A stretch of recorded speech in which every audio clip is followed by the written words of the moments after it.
Hello, everyone. Welcome to another episode of the Whitepill. Apologies for being away for so long. I had some things. Had some things I needed to take care of. Let me just adjust the gain here. Boom. Okay, audio should be good. Yes, apologies for being away for so long. I had some personal things to take care of, but we are back to our regularly scheduled programming. This tomorrow, actually, I want to announce I have a guest coming on. This is somebody who's been a friend of the show before. He's been on twice now, I believe. It's Based Northman, which you guys may have seen. I chit chat with him on X sometimes, and we repost each other's stuff.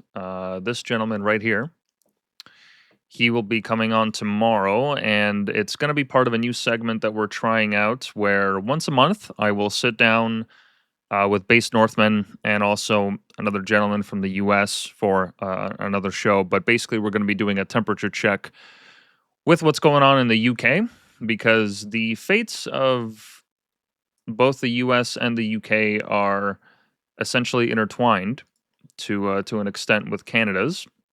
Not only because we're part of the Western world, but because we share the history of colonialism in more ways than one.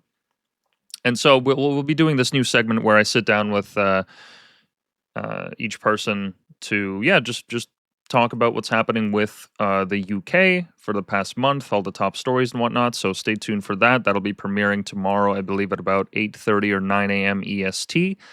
And then our usual episode for Wednesday with my co-host, Mr. Fireside Talks, is going to be moved to Tuesday evening because I have a personal commitment on Wednesday. And then Friday, I believe, is Friday we'll do an episode early morning as well, around 9 a.m. EST. So we're back to our regular streaming schedule. Before we start today's show, as always, if you want to support me, best thing you could do is just watch the episodes, like, comment, subscribe. You know, I always like to see what you guys think of the show, or if you have any questions, you can always ask there. Do not feel obligated, but if you want to financially support the show, you can do so with the crypto donation link. I'm still working on getting a credit card donation link set up. I want to avoid the issues of chargebacks as much as possible. So we're working on a solution there in the meantime. And there's also a tip button on every video on Rumble, I believe, if you have a Rumble wallet. And Rumble is the main platform which I am on. So that'll be the best way to support me financially if you'd like. But like I said, do not feel obligated. There is also a referral link to both Proton and Rumble in the description of every video. If you're a fan of Proton like I am, you can use it to sign up. Rumble as well. No new additions to our ongoing list at the moment, but there will be some in the coming episodes, so stay tuned for that. And without further ado, let's get into the show. So today's topic, there's going to be many topics, but the overarching topic is going to be a review of Mark Carney's first year as Prime Minister. Now, I understand that it takes longer than a year for the effects of certain bills and laws and economic policy to be felt. But doing a temperature check like this is certainly helpful because it helps keep... Well, it just helps keep all the stories in mind because, you know, throughout the last year as I was going through the news stories, the major ones that have popped up, I remembered just how hard it is to keep track of everything that goes on. And some of the stuff that I found in this time has been just nothing short of extraordinary because it has just fallen, you know, by the wayside, completely forgotten about it. But it is nothing short of incredible of what has managed to happen in the last year. And by incredible, I don't mean that in a positive light, okay? Canada is slowly going down the shitter and has been for many years now, many decades now. in more ways than one, not just economically. The economic and the immigration angle, that's the one that people always lean on because it's the easiest and the quickest to understand. It's very easy to quantify it. But there are other metrics upon which we can judge not only Mark Carney's performance, but also the government's in general. Because Mark Carney doesn't have, um, he does have a certain amount of power in terms of what happens with his immediate hires in his cabinet. But the government at large, all the various different institutions that make it up, uh, are also worthwhile to check up on, because even though Mark Carney has a questionable impact on what happens in those various departments, it is still his administration, and it is still the Liberal Party's administration, who has been in charge for a decade plus now. Maybe that'll change with an upcoming election. I very much doubt it, but we'll see. In any case, let's just get started with some of these stories. This episode is going to be a bit of a lightning round because there's quite literally, I think, at least like 100 plus stories that we have to get through. So I'm going to do my best to get through all of them. And if I do not, then you guys will have to check them out yourself. All these stories here, they come as a result of my subscription to Blacklocks. Now, Blacklocks, for those who don't know, this is an independent news organization that is based in Ottawa, and they file freedom of information requests like nobody's business. I mean, these people are extremely diligent to keep the government in check at every single opportunity that they get. The amount of fees that they have to pay in terms of lawyers just to have all these requests filed and everything that they do is extraordinary. Unfortunately, most of these are behind a paywall. Well, all these articles really are behind a paywall, and the fee is quite substantial, but honestly, worth it. I think the membership costs around $300 or so, but if you want to read between the lines of what's happening in Canadian politics, I highly recommend subscribing to them. I wasn't sure at first because just the high upfront cost, but it is well worth it. It is absolutely well worth paying it just for the year, just to see what it's like, because this is the kind of stories that I've uncovered here, or that they have rather uncovered that I've been able to read, are just nothing short of extraordinary. So we'll start with just a couple of general stories here. Back in August, the CRA, the Canada Revenue Agency managers, apparently were caught enjoying watching daytime TV in business hours and do, quote, not have to account for the time, according to evidence in a labor board hearing. Sports were popular, testified one manager. Quote, there was no formal notice, the Public Sector Labor Relations and Employment Board was told. Employees were advised by word of mouth that games were being broadcast in the boardroom and did not have to account for the time they spent watching a broadcast. The evidence came on a complaint by a $71,000 a year officer threatened with one-day suspension for watching World Cup soccer at work. So, while everyone else is toiling away, right, just trying to make ends meet, buying lettuce at $9 a head, taking public transit, risking their life on occasion with the amount of fucking crackheads and crazed homeless that we have there, not just on the TTC, but everywhere across Canada, this is a problem. While everyone is doing that, right, out in the fields or doing whatever, right, while we're all trying to make ends meet, these people are sitting comfortably watching sports and watching daytime TV. And they, quote, do not have to account for the time that they spend doing this. This is just in the Canada Revenue Agency, okay? These people are responsible, right, for dealing with taxes and anything else to do with revenue. Are you mad yet? Are you enraged yet? Because I sure am, right? Just off the first story off the bat. It's one thing like at your workplace, on occasion when an Olympic game comes on, or just a major Canadian game comes on, the World Series last year, right? It's one thing for your manager to like have the game on in the background as you guys are doing work and you occasionally get to glance at it. It's another thing for you to literally just put your work aside and start watching fucking FIFA, which Canada, like, we barely qualify half the time. And even if we do, we get knocked out in the prelims. Insane. Insane. Insane. Here's another story. This one's taken a little bit of a different turn. Back in August as well, quote, federal agencies are concealing names of Nazi collaborators let into post-war Canada for fear that disclosure, quote, might cause them harm. A B'nai B'rith Canada executive said last evening. The advocacy group has asked a federal judge to quash secrecy orders on decades-old files. Quote, we're talking about records from the 1940s and 50s about individuals who have long since been dead, said Richard Robertson, director of research for B'nai B'rith, sorry.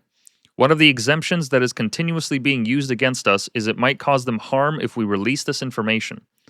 Quote, I think we have to balance whether or not you can harm a former Nazi, but also whether or not you can harm someone who has been deceased for a number of years, said Robertson.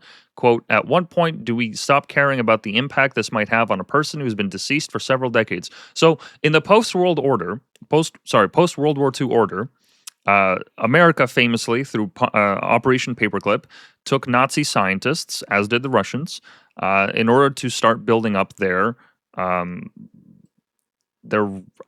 from how do I put this? Their rocketry programs, right? This was where the direction of the scientific weapons development was going, and hence the space race that followed it.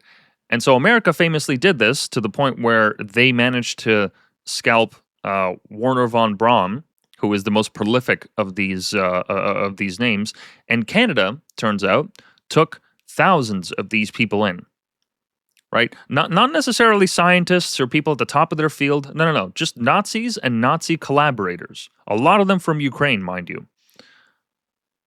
And we still don't know who they are. We Canada literally, like, when they say Canada has a Nazi problem, it's not the alt-right or diagolon that they have to worry about. No. We actually have Nazis, right, for whomever has managed to survive this long, which I doubt many of them have, right? As it said here in this story right here, most of them have died, but their descendants are here too,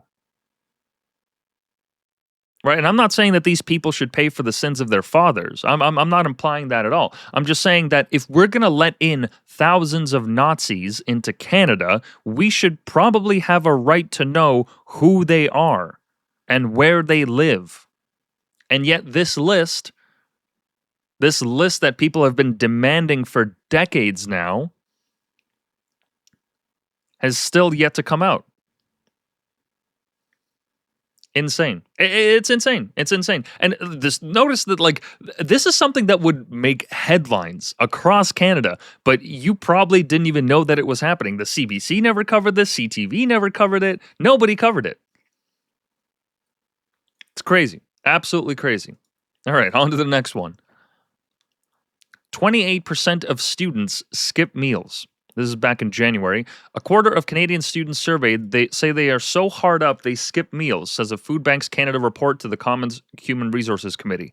MPs are studying youth unemployment, including the impact of Cabinet's now rescinded 2023 decision to let 1 million foreign students into the workforce.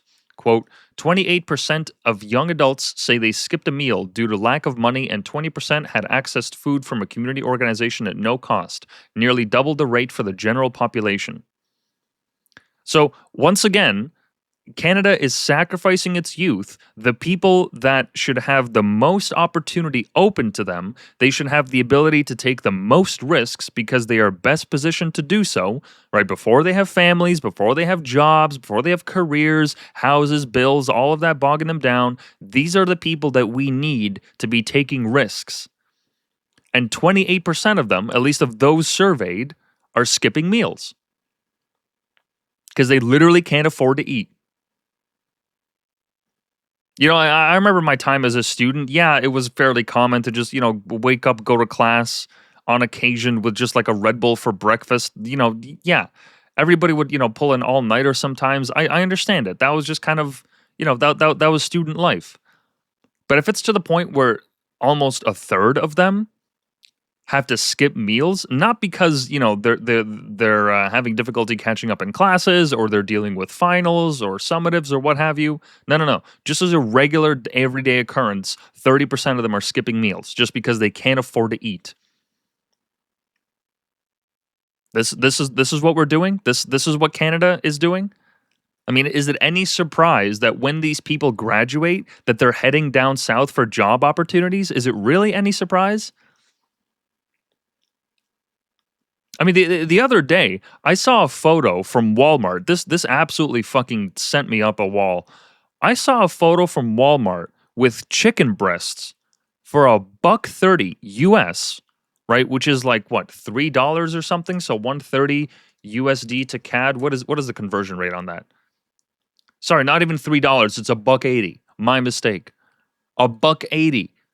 Right? And yeah, okay, it's just generic chicken breast. God knows what hormones they use, but like still, for just generic chicken breast, it's less than $2 a pound in the US. In Canada, you're starting at $5. Easy. Anywhere between 5 to 10, depending on the quality of chicken that you're getting. Is it any wonder then that almost a third of our students are skipping meals? It's insane. It's insane. We're robbing the youth of their opportunity. And this is not a renewable resource, by the way. This resource can run out. Okay, we can run out of youth. This isn't something that we can just keep dipping into. Insane.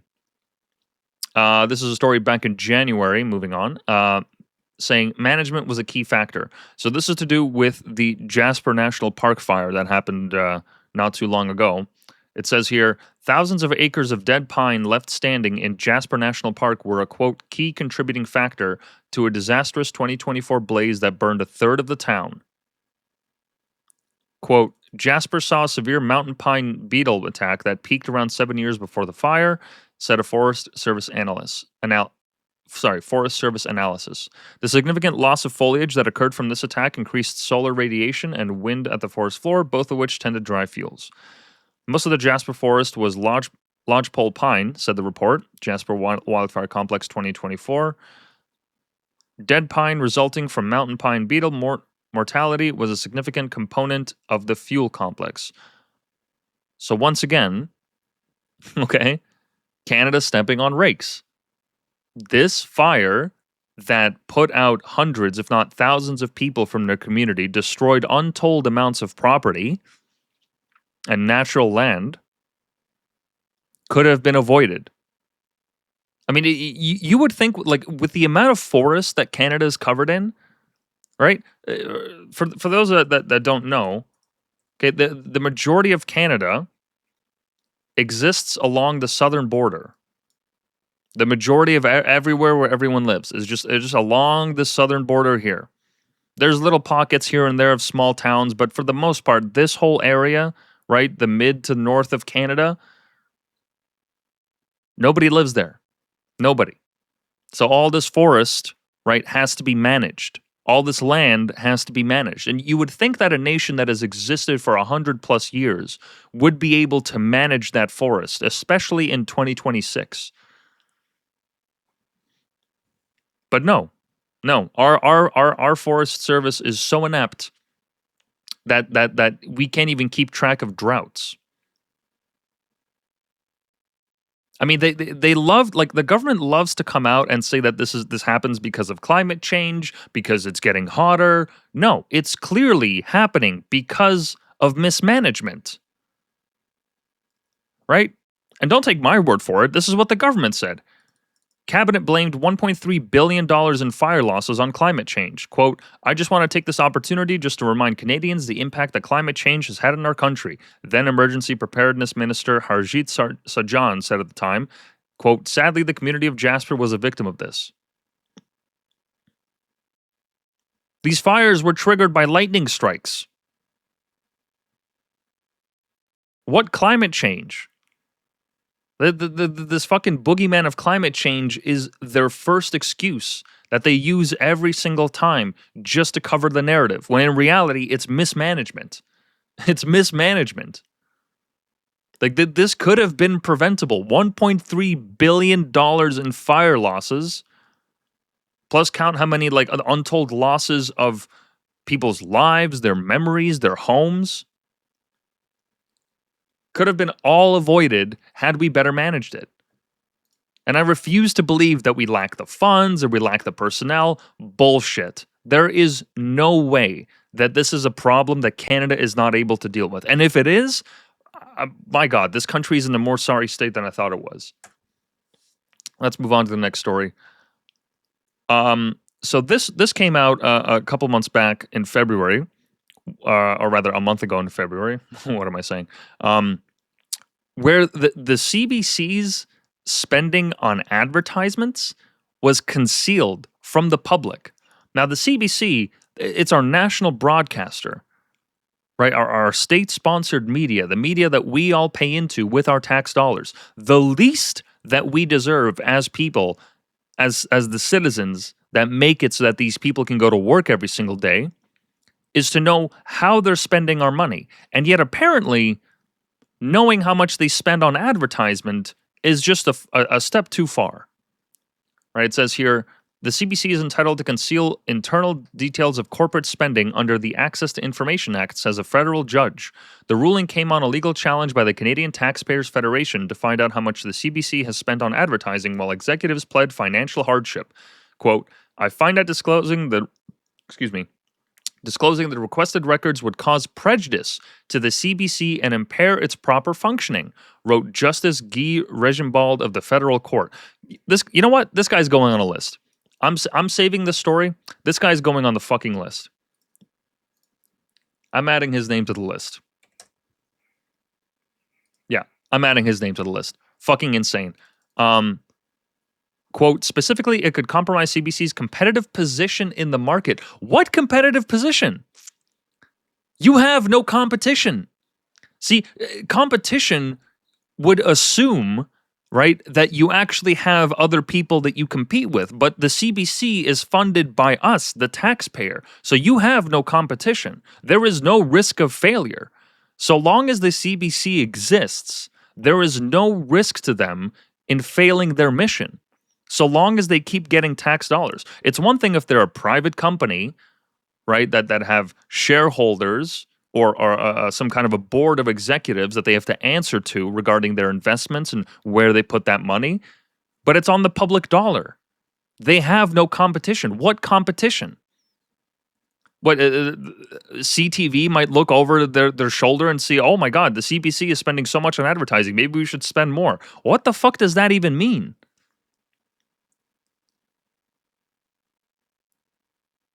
I mean, this is just nothing short of insane. I'm already wound up, and we're not even like 5 stories in. This is fucking insane. The Taxpayer Federation had sought total figures on what the Crown broadcaster spent on advertising annually from 2020 to 2023. The CBC at the time claimed financial hardship and sought an increase in its annual parliamentary plan grant, now $1.6 billion a year. The CBC argued that due to the highly competitive nature of the television and online advertising market, the complete disclosure of its aggregate advertising expenditures could be used by competitors to develop predictive models, refine their strategies, and gain an unfair advantage in the marketplace. Really? What unfair advantage in the marketplace? All of our media, all of the major stations in Canada are funded by the government to a certain extent, the CBC being number one, obviously, but every single other CTV, Global News, CP24, all the local stations, they receive government subsidies too. What unfair advantage is there to gain here?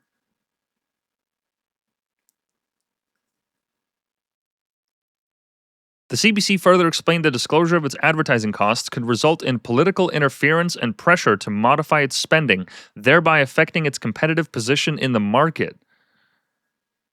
So they essentially argued that disclosing how much the CBC spends on advertising would look really bad because the CBC's numbers are fucking abysmal. The only people that watch the CBC are those that are 60 and up. And this isn't just me making shit off the top of my head. For anyone that's curious, okay, go watch CBC for like a half hour and just look at what kind of advertisements they show.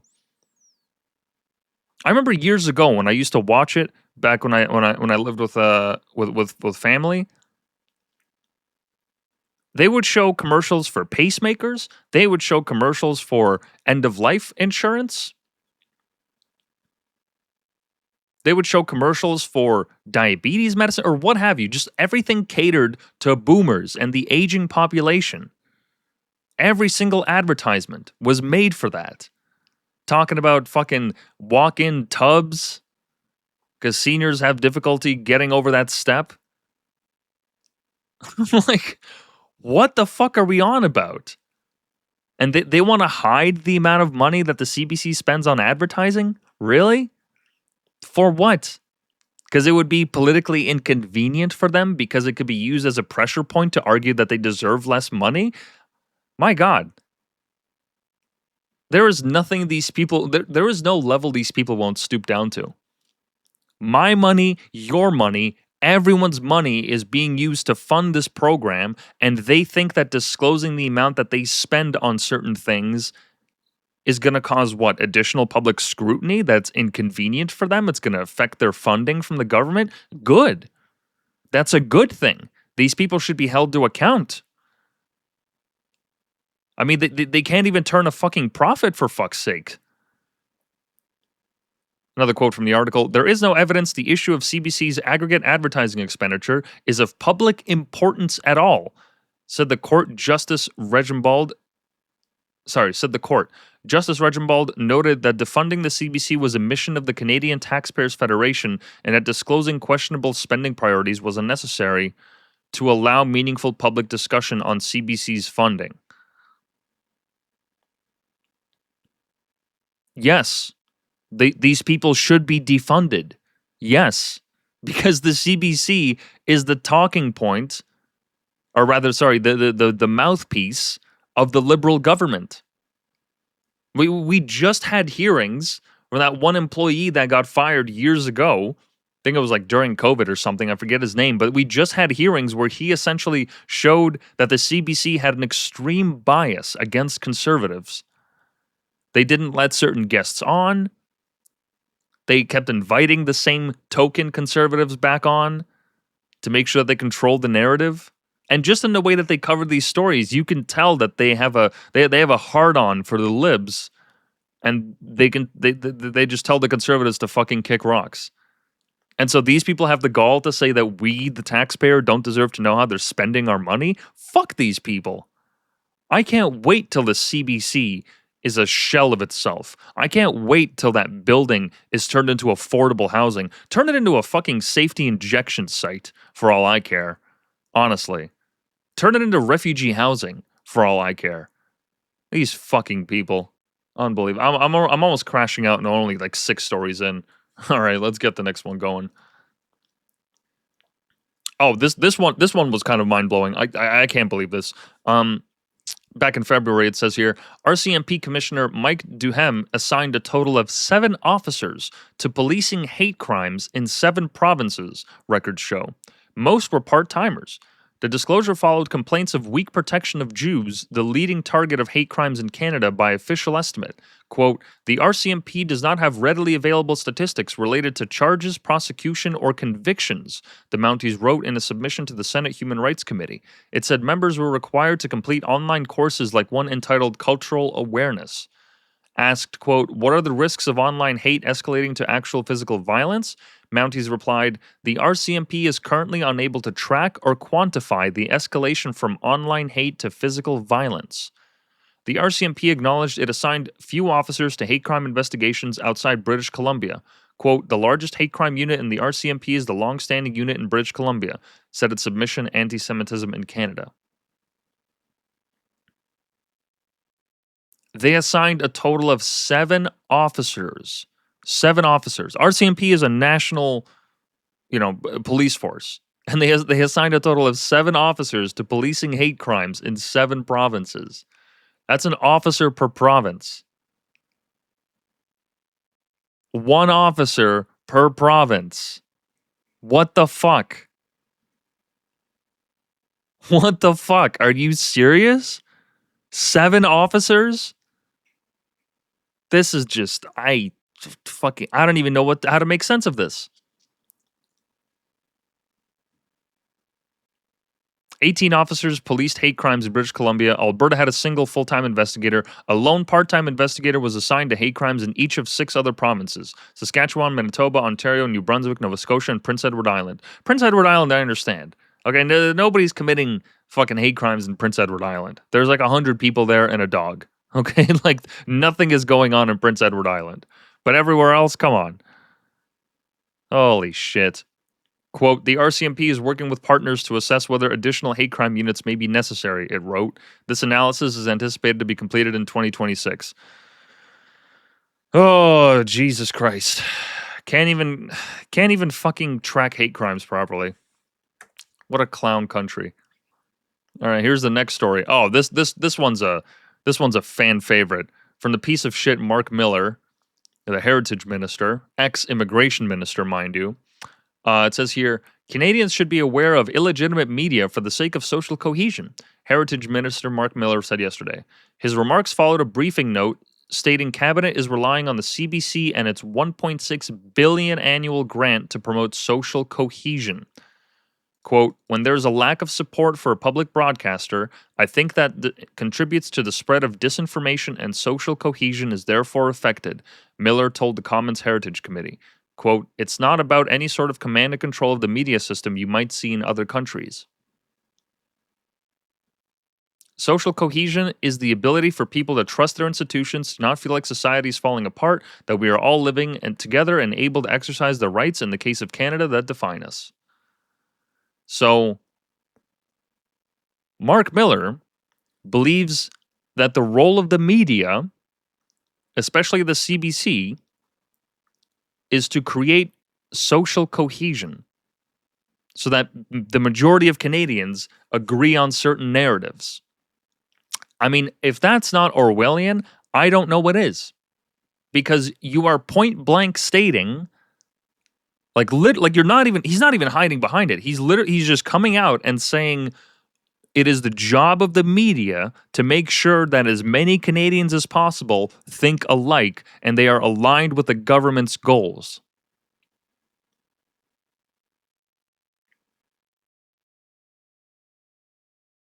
I mean, what more needs to be said here?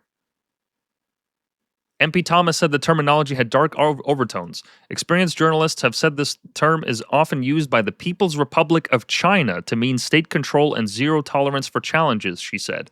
That seems counter to the values we hold here in Canada. Yeah, no shit. The role of the media, especially the CBC, it's not supposed to be to create social cohesion. It's not supposed to align all of us in one direction. It's supposed to speak truth to power. Right? Weren't we just on the fucking Democracy Dies in Darkness tour only a couple of years ago? We were hearing this all the time, that we need more additional funding for the media. They need to be able to speak truth to power. Isn't that what we were all on board with only a short time ago? And yet here's our heritage minister, ex-immigration minister, coming out and saying, no, the CBC's role, the media's role overall in Canada should be to create social cohesion, to control narratives, to make sure that Canadians are aligned with the story that the government is trying to sell them on.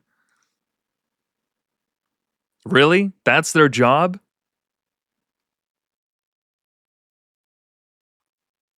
I mean, I swear, like, these people just, they've spent so much time in their ivory tower.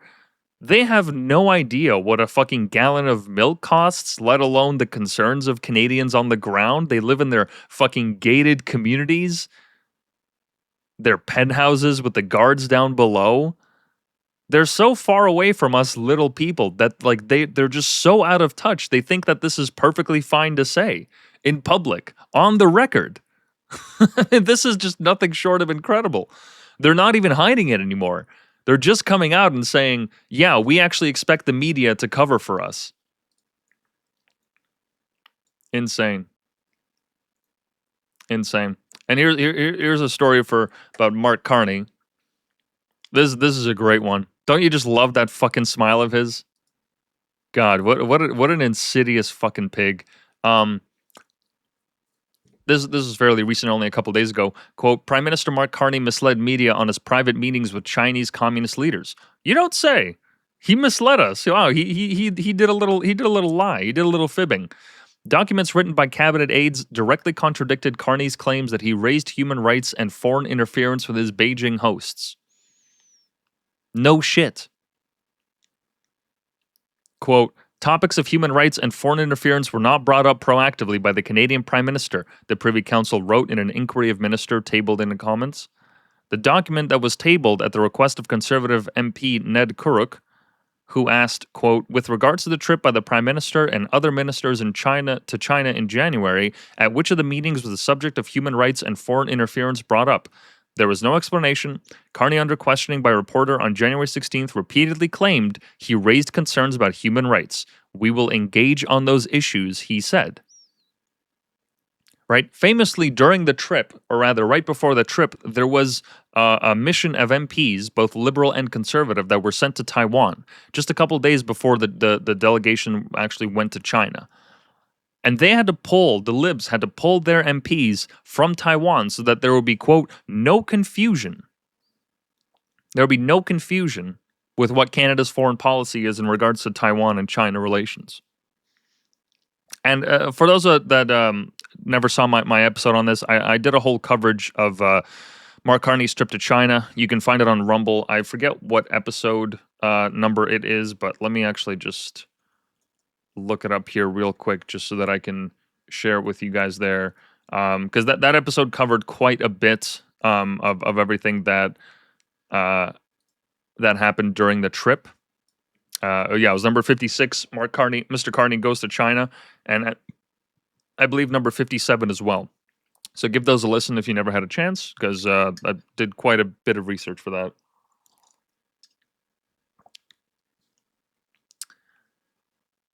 On human rights with the president, yes, we did discuss human rights, said Carney. Records show the prime minister that day met for some 2 hours with Chinese President Xi Jinping, including a luncheon.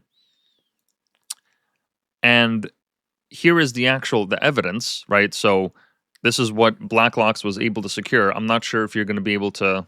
Okay, let me just zoom in on that. This is the schedule, right? Topics of human rights and foreign interference were not brought up proactively by the Canadian Prime Minister. So once again, just straight up lied about that. And which, of course he's not going to go to Xi Jinping when they're trying to set up a trade deal and ask him point blank, hey, by the way, could you cool it with the foreign interference? Hey, by the way, could you guys, maybe stop fucking torturing your own citizens and kidnapping them or harvesting their organs? Of course, Carney's not going to say any of that. Of course not. Of course he's not going to do that. He understands how it works. He understands he needs to keep his fucking mouth shut if he wants a trade deal to go through. Of course he does. Of course. The man is not an idiot. The fact that he even said that he was going to bring up human rights and foreign interference, I mean, my God, why would you even lie about that? That's so stupid. Beyond ridiculous. Anyways, so starting off great. We're only like 8 articles in and already a web of lies. Oh, man.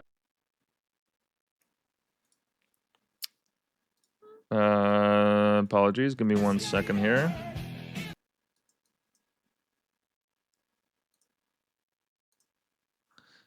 All right. So, Tim Hortons. God, you gotta love Tim's. You gotta love Tim's. Fucking Tim Hortons and their hiring of foreign personnel. Quote, Cabinet agreed to ease some restrictions on migrant labor under lobbying by Tim Hortons franchisees, access to information records show. Operators claimed tens of thousands of jobs will go unheld. Oh, okay. Sorry, 1 second, guys. I just have to write something down.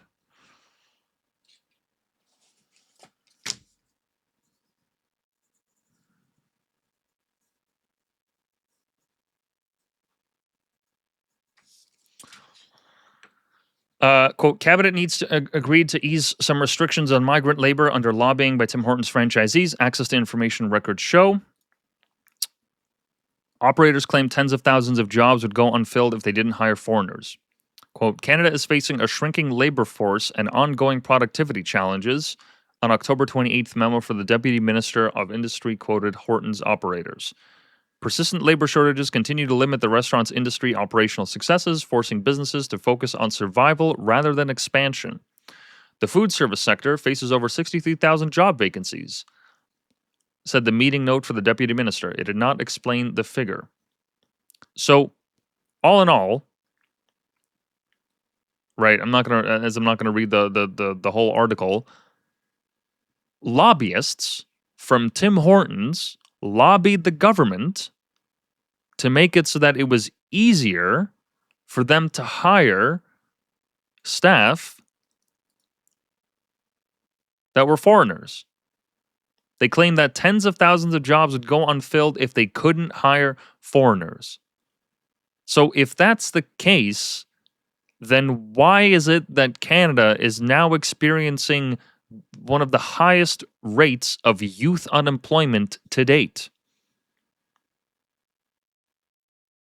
Why is it that Ontario has one of the highest I think pretty sure we have the highest unemployment rate out of all the provinces. It's very strange. I don't understand why that is. How can you have both things be true? Tim Hortons saying that they need to hire foreigners, otherwise they can't fill their stores with people, but our unemployment rate is almost at the highest for the youth. I don't like what sense does that make? I don't get it. I mean, it's clearly a lie. They're just trying to make it so that they don't have to pay people a livable wage, and then they can pay these foreign students less. And not just pay them less, but also have some of their wages be subsidized by government subsidies.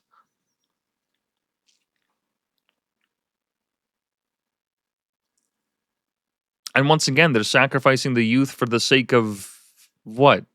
Shareholder value?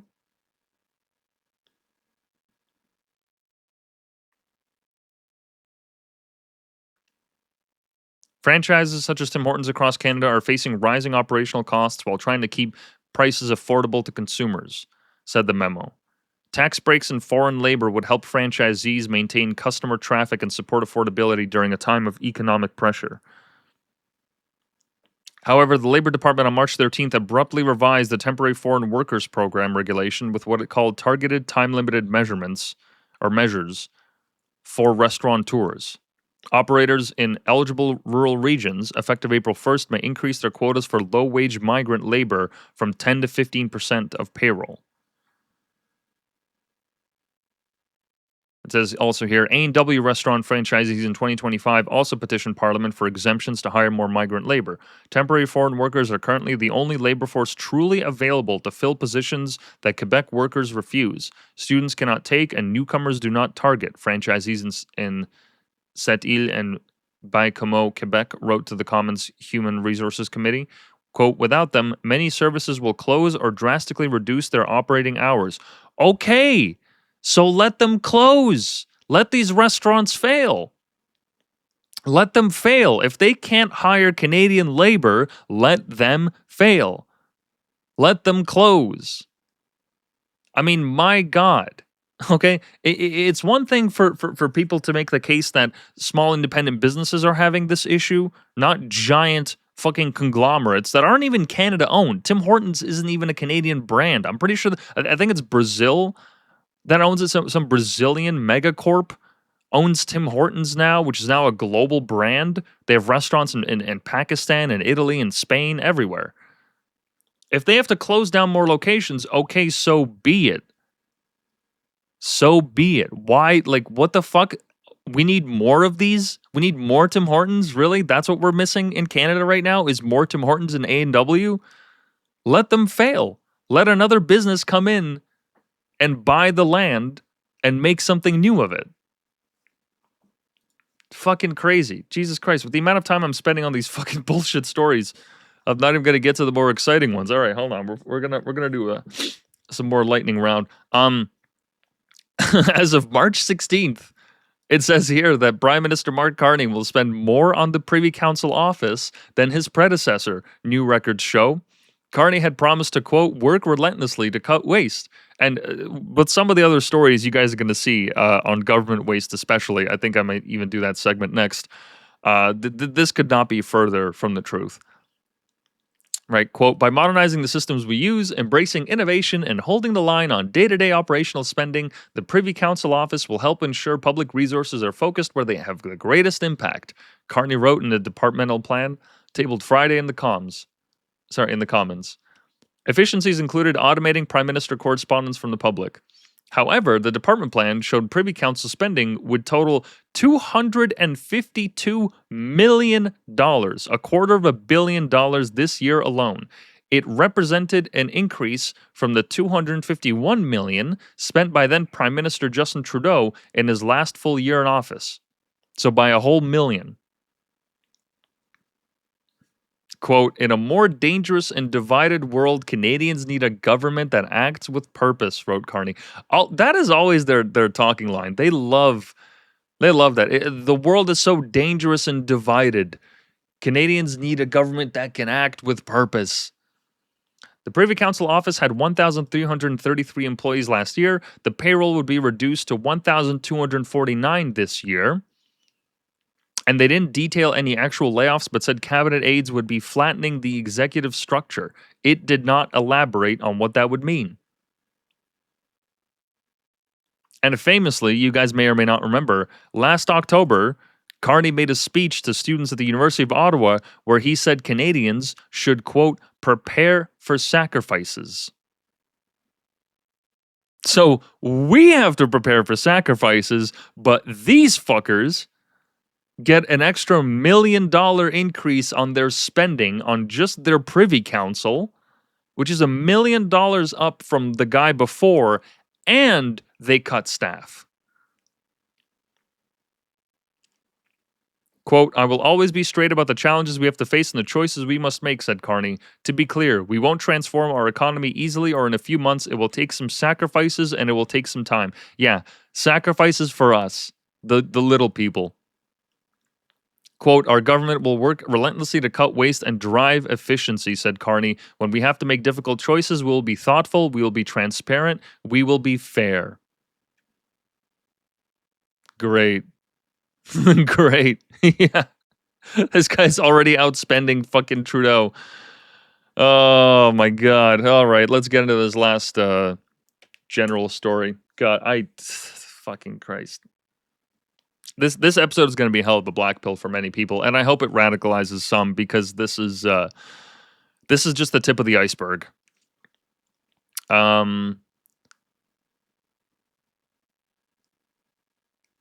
Honestly, no, I'm not even going to cover this. Let's do a couple Carney stories here. Prime Minister approved $28,000 bonuses back in February. This article reads, executives in Prime Minister Mark Carney's Privy Council office last year awarded themselves bonuses worth nearly $28,000 each, records show.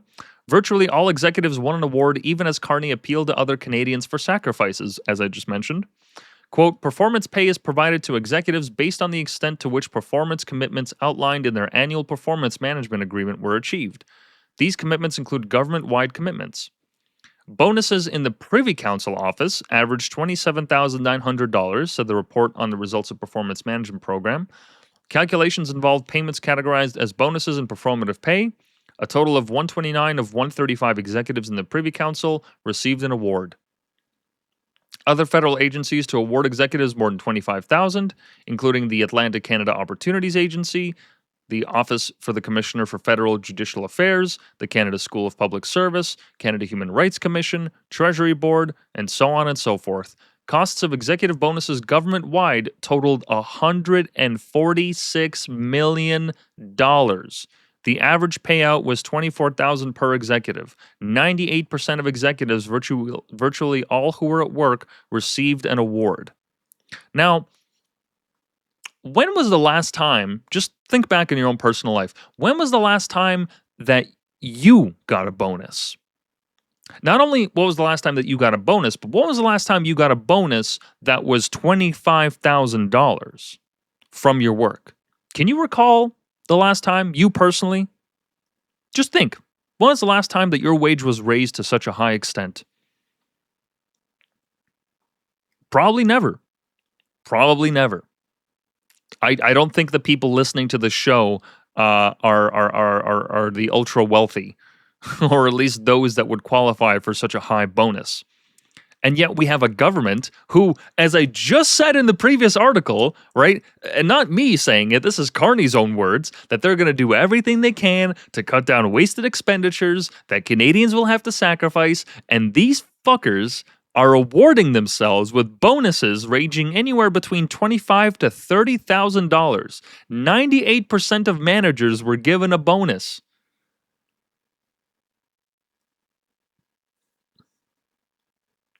Are you mad yet? Are you enraged yet? Are you radicalized yet? Because you should be. You should be. While you're struggling buying eggs, paying for gas, trying to make ends meet, looking after your kids, looking after your grandparents, your own responsibilities, your own aspirations, your own goals, trying to save money for a house or for a better apartment, these people are getting awarded tens of thousands of dollars in bonuses. For what exactly? For what? Why is the government even awarding them bonuses? If you work for the government, you shouldn't have a fucking bonus. You shouldn't. Okay? Like, I don't understand why this is a controversial state to take.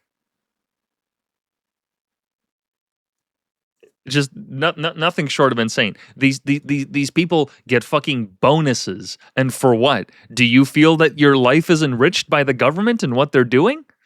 Do you feel as though the quality of life for you has improved so much that you think that more of your tax dollars should pay for their bonuses?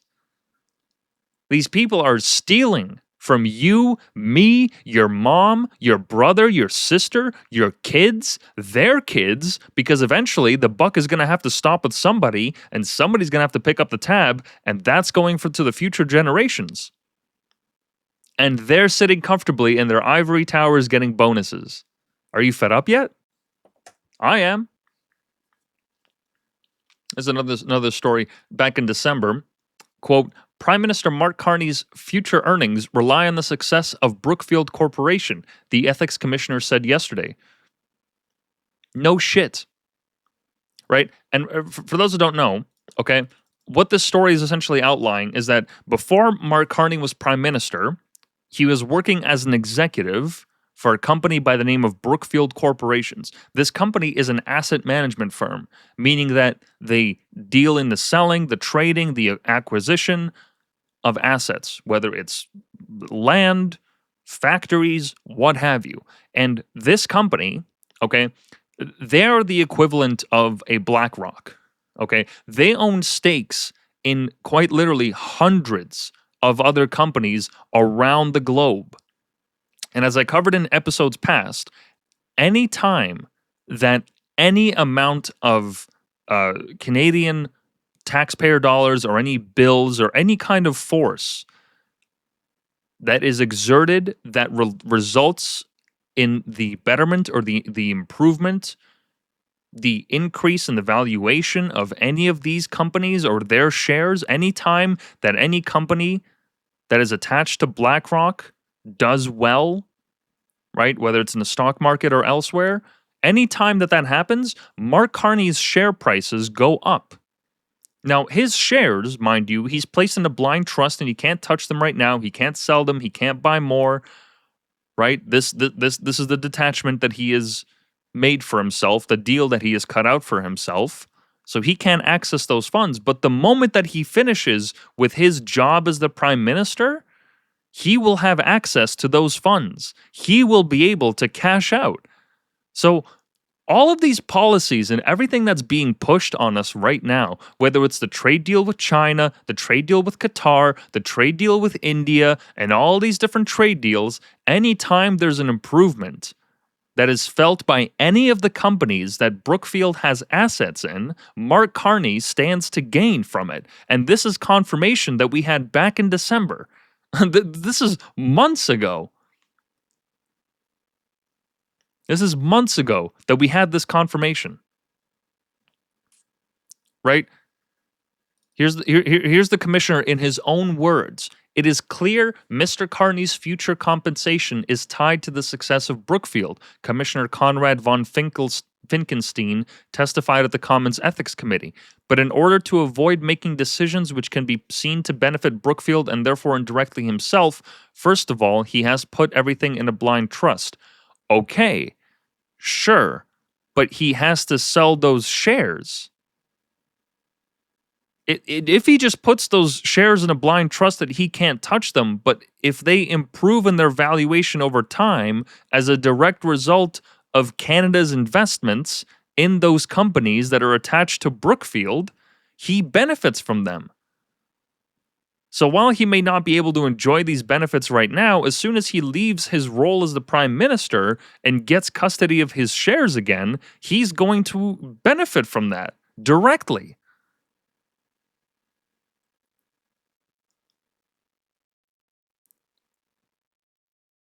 Carney was chair of Brookfield Asset Management until last January 6th when he launched his campaign for Liberal Party leadership. Carney held a $9.8 million worth of stock options at the time. Liberal MP Gurbu, I don't even know how to fucking pronounce that, Gurbuks Saini, yesterday said the Prime Minister's corporate connections were no surprise. Quote, when the Prime Minister ran to be the leader of the Liberal Party and the Prime Minister of the country knew who he was. I don't think people do. I really don't think people realize this. I don't think this is a commonly understood thing. Because if it was, I don't think they would have elected him.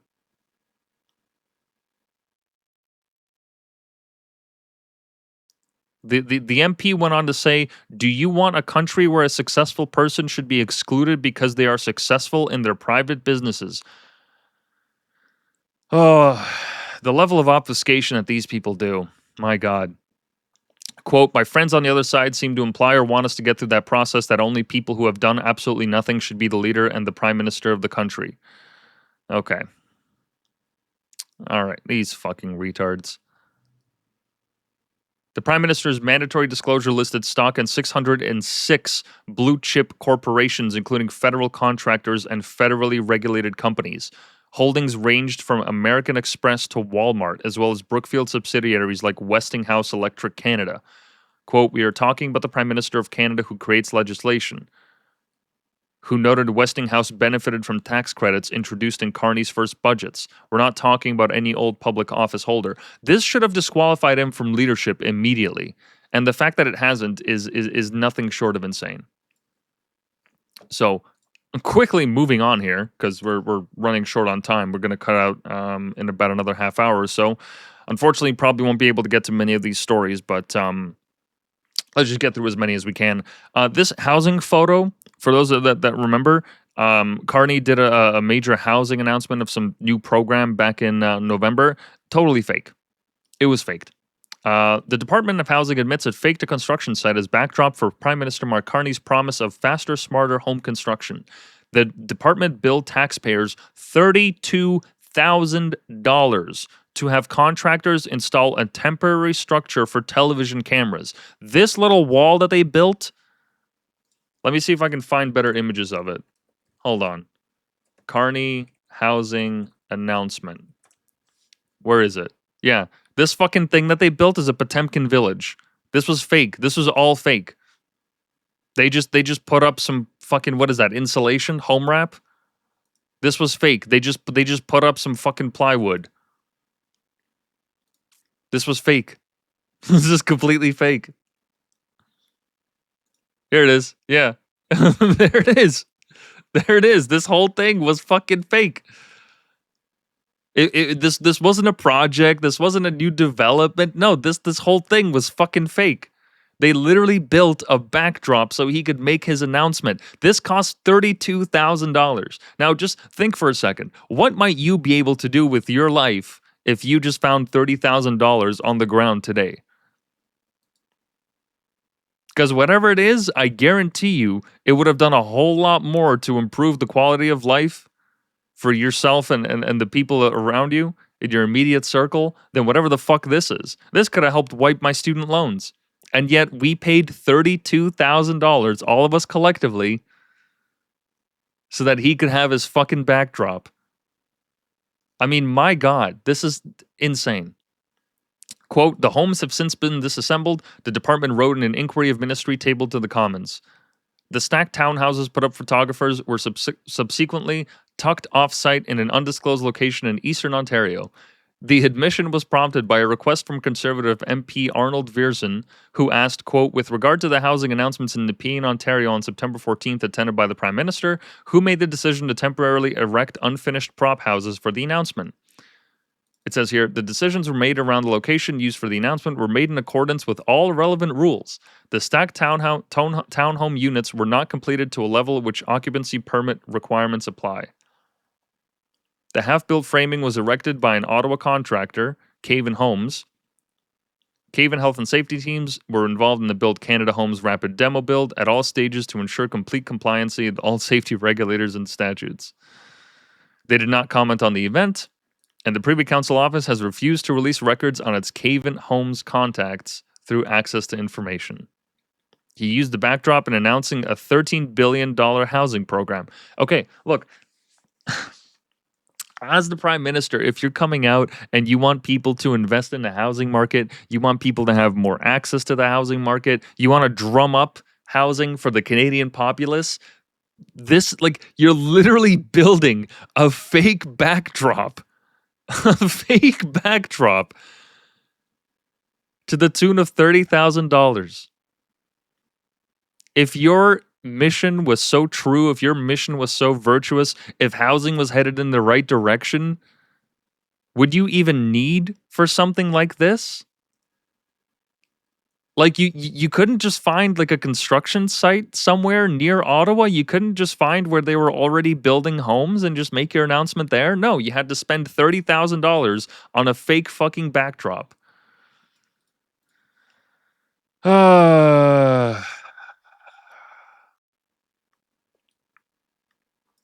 Insane. And once again, this is another great story.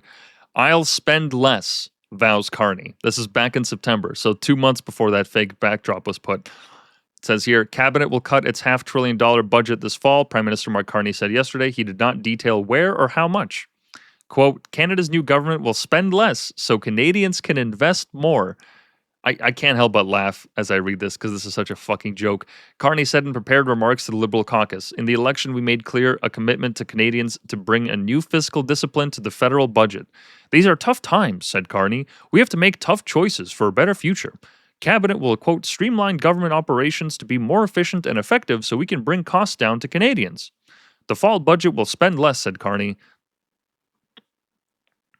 Spend less, and then goes on to fucking just write a check for $30K like it might as well have just been toilet paper. He wipes his ass with $30K. That's nothing to him. Fucking crazy. All right, so just to kind of shift gears a little bit away from Carney, another lightning round story. This came back in August. A federal agency is hiring a U.S. consultant for tips on, quote, how Washington works at a taxpayer's charge of more than $170,000. It did not explain why it bypassed the Department of Foreign Affairs that has 13,000 employees, including a fully staffed embassy in Washington. Now, okay, so the story is that they're spending this money to better understand how Washington works, how the different levels of power are working, and how to get better, I guess, negotiation tactics for dealing with Trump. Now, that might be justifiable if Canada wasn't America's best trading partner and closest ally. We literally share a border with them. Our fates are intertwined, inextricably intertwined with theirs. We've had trade relations with them for a century and a half now. More if you go even further into the past. How is it that we don't have an understanding of how the US works? What justification could you possibly have to spend more than $170,000? Even though we already have a department, as it says here, the Department of Foreign Affairs, that has 13,000 employees, including a fully staffed embassy in Washington. Are you serious? $170,000 you want to spend on consultants. Quote, due to their expertise and unique position in navigating Washington's political landscape along with their knowledge of the Canadian context. My God, this is fucking exhausting.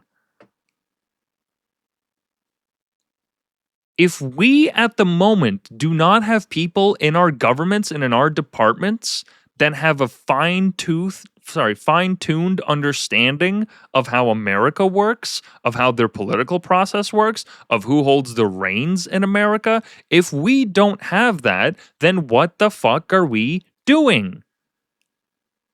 What the fuck are we doing? How is that even possible?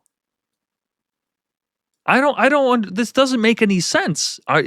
This just sounds like a conflict of interest investigation waiting to happen, where we're funding some friend of the liberals to get this money. Because how the fuck do we not have people that are capable of understanding the political landscape in America? How do we not have that? And this is just a day before another story. The Canadian Embassy in Washington hired a US $2,000 an hour consultant for tips on how to talk to the Americans.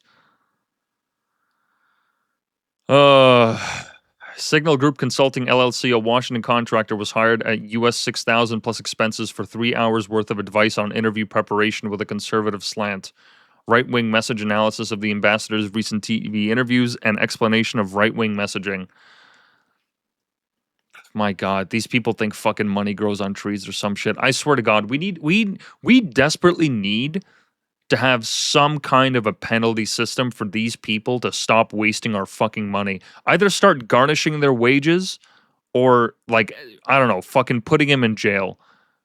If we need to hire outside expertise in order to understand how America works at this rate, this late in the game in 2026, what the fuck are we doing?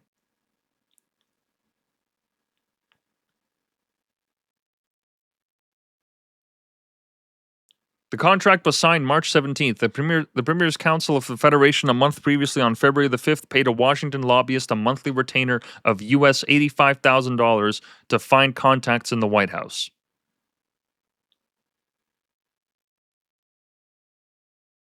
And yet, further down the article, the Department of Foreign Affairs repeatedly claimed it possessed inside know-how on dealing with U.S. President Donald Trump and his cabinet. We have a relationship that goes deep at different levels of American society, Minister Jolie told reporters last November 5th. Okay, so which one is it? Which one is it? Do we or do we not have an understanding of how America works? Because if we don't, what the fuck are we doing? What are we talking about? And honestly, now that I look at the all the other stories that I need to cover today, I think we're gonna make this a two-parter episode. We're gonna do part 1 today, and then we'll do part 2 on Friday, because there's so many more stories that I need to cover on this that have happened in the last year that are just nothing short of. I mean, once again, I'm like 12 stories in and I'm crashing out. This is fucking insane. Like, how much waste and expenditure did we already cover? I mean, I have at least, what is this, like 20 articles alone on government overspending? Right? The best of which, this one is my favorite. I can't wait to fucking cover this. I mean, I might as well touch on it. We have a $2 billion program to plant trees that was, I think, put in 2017 or something like that, around that time when Justin Trudeau was in office. It says here, quote, cabinet to date is 89% shy of its target to plant 2 billion trees, figures show. Sorry, Program is not 2 billion. My mistake. They try to plant 2 billion trees. The program announced by then Environment Minister Catherine McKenna in 2019 has cost $267 million so far. So, to date, over 228 million trees have been planted, representing important progress, the Department of Natural Resources said in a statement. The figure represents less than half the number routinely planted each year by forestry companies. The original pledge was to plant 2 billion trees within a decade.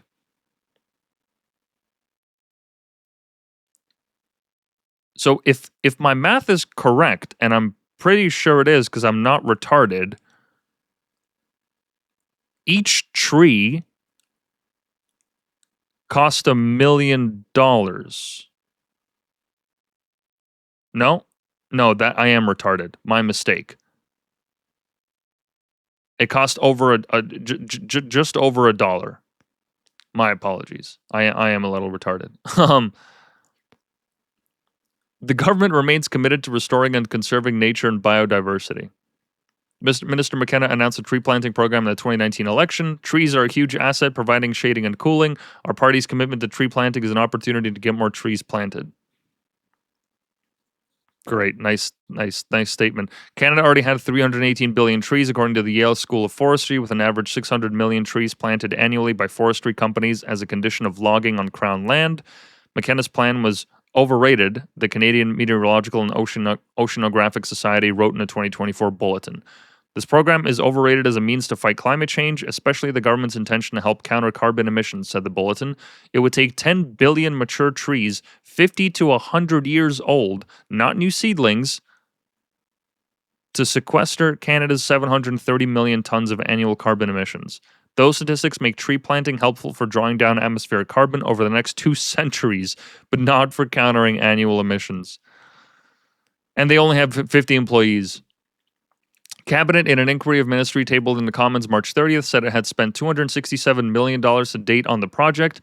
The Budget Office, in a 2021 report, Financial Support for Planting 2 billion trees, predicted actual expenses would total $5.94 billion. My God, 89% short. Fucking incredible. Here's another one. You guys are going to like this one. Cabinet yesterday defended unusual expense claims by the president of the Canadian Nuclear Safety Commission, Pierre Tremblay. The commission was part of the best nuclear system in the world, said one minister. Conservative MP Michael Barrett, finally an easy name to pronounce, questioned expenses billed by Tremblay following his 2024 appointment to the commission. The post pays $343,000 a year just for his position, right? Just for his position.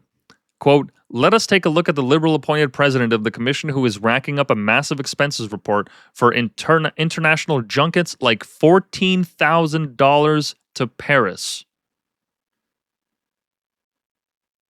$14,000.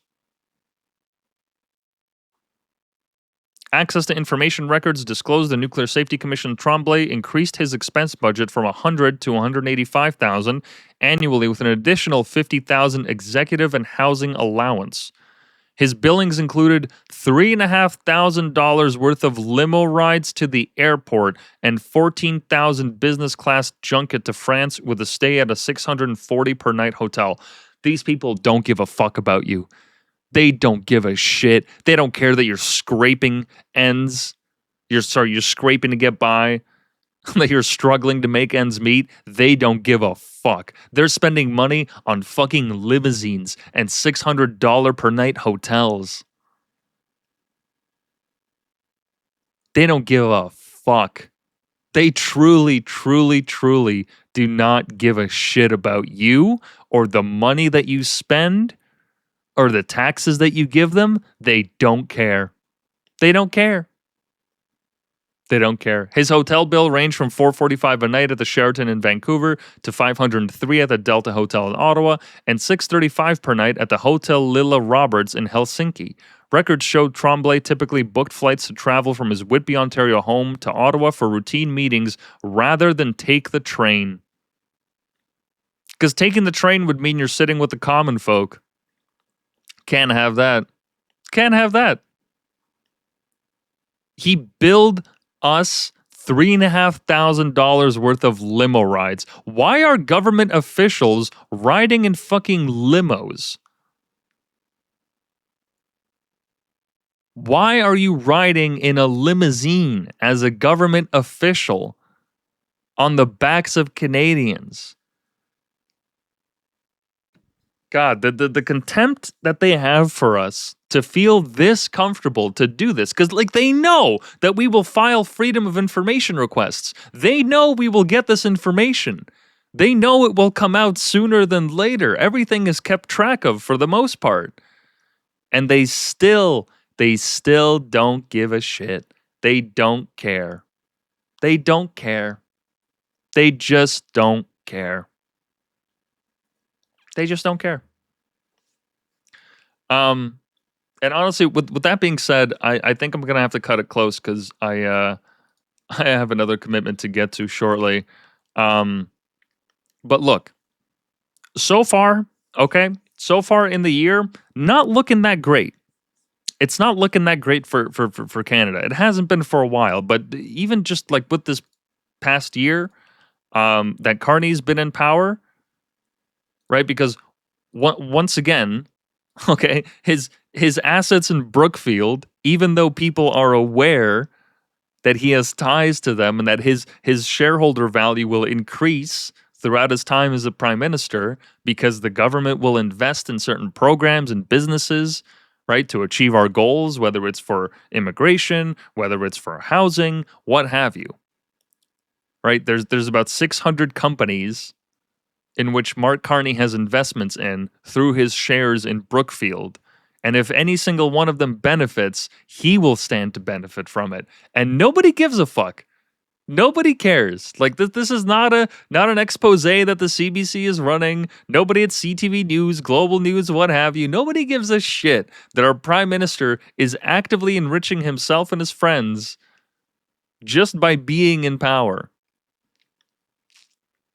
And that's how much content they have for you. That's how much content they have for the voters. That's what they think of you. They will stand there and rob you blind. And if you point it out, they will make sure that you are irrelevant. They will make sure that you don't have an audience. And that's as good a place as any to end today's episode. I'll go into more details about Canada's rankings in the world because we actually recently had we recently had another ranking drop where we're now 25th in the 2026 World Happiness Report. We were like top 4 in the 2010s, and now we're 25th. And then also when you account for World Happiness of the Youth, so I think that's 25 and under, we're like 71st or something, or 76th. Which, I mean, really, like, is that any surprise? Is anyone really all that surprised that that's the case? So we'll be we'll be covering that on Friday. Which once again, that episode will air at around 9 a.m. EST. And before I go here, just a couple things. So sorry, bear with me for 1 second.